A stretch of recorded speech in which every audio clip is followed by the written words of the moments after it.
There was a time when first-person shooters had dignity.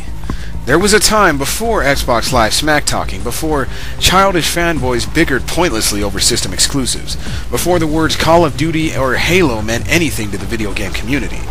This was the time of games such as Quake, Tribes, and another game called Unreal Tournament.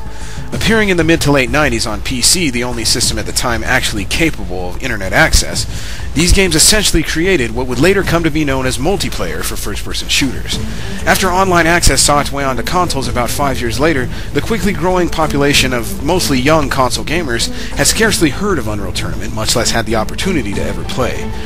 After a few badly received ports in the previous generation, finally, a full-featured version of Unreal Tournament 3 is available for both the Xbox 360 and PS3.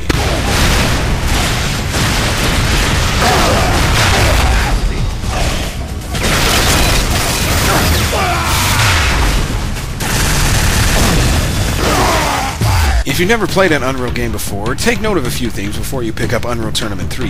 First, note the Unreal in the game's title, possibly referring to how the game controls. UT3 is a modern version of the very first Unreal Tournament game. The psychotically twitchy aiming controls from the earliest first-person shooters ever created are still here. Your reflexes and reaction time are critical to how well you can keep up with the insanely fast-paced action. For example, just pop in Call of Duty 4, Resistance, Halo 3, or any other shooter you got on the shelf, ratchet up the aiming sensitivity as high as it can possibly go, and that's about half the speed you'll need to get used to playing Unreal Tournament 3. Of course, UT3 also allows you to adjust aim sensitivity. For instance, you can turn it down so your XY axis is much slower, but doing so will put you at a serious disadvantage against veteran players, and if that scares you, expect nothing less than grief the first time you play.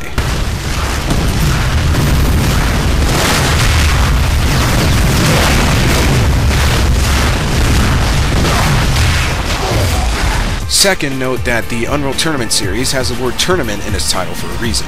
Unreal Tournament has always been about multiplayer, and UT3 is no different. The game does feature a single-player component, but it's mostly just there as a sort of tutorial for novice players to study the core gameplay, and serves little other purpose. The missions are easily identifiable as variants of the different multiplayer modes, and the story is just there to hold together the action, and give names to the various avatars you can choose from in multiplayer. I just want to kill this bitch. The tournament part of the game's title also refers to the classical competitive design and the hardcore level of intensity that comes with the combat. This is not a game for novice players. Unlike Halo and Call of Duty, there are no regenerating health bars here. The classic floating health pickup is the only remedy for damage, though you can stockpile health and armor bonuses, providing you know where to find them, but basic survival instinct and fast reflexes are what you'll need to rely on most of the time. That, and the complement of badass weaponry you'll have at your disposal. The guns are one of the coolest part of the game, and they better be, since pretty much all you do is kill people and blow stuff up. There are 11 weapons total, each with an alternate fire mode, and just like all Unreal Tournament games, you never have to reload, and you can carry all 11 weapons at the same time, providing you live long enough to collect them.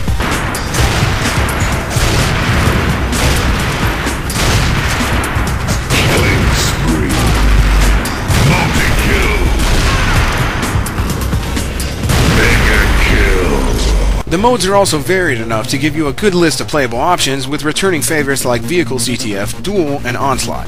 Each mode can still be customized with mutators that let you alter things like speed and gravity, but it would have been nice to see a new mode apart from the tried and true ones included.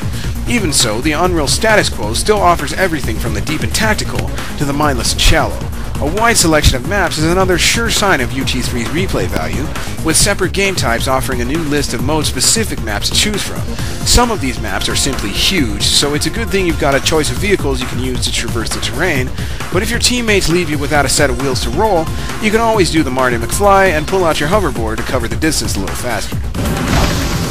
In terms of console-specific benefits, the Xbox 360 version supports two-player split-screen, while the PS3 version has exploited the arrival of USB ports for the use of mouse and keyboard compatibility.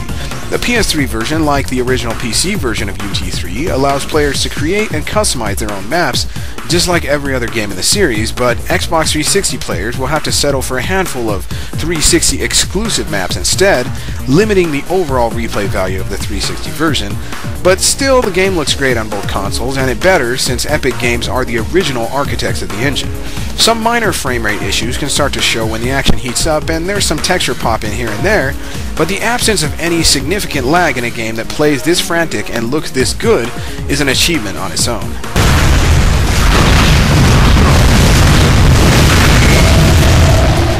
UT3 breathes new life into a classic franchise while still holding true to the core values of the original series. The game is simply filled with content and offers as much or more replay value than most any other shooter on consoles. The hardcore crowd have been complaining about games starting to get too easy, with aim assists and regenerating health systems becoming more and more prominent, but rest assured UT3 will certainly satisfy the merciless demands of any hardcore gamer, because there is certainly no mercy for novice players. If you're new to the series, you'll need to grin and bear the initial aggressive learning curve, but the moment you get the hang of the frantic aiming system, you'll immediately realize why this game has set the bar for online multiplayer for the past 10 years. Flawless victory.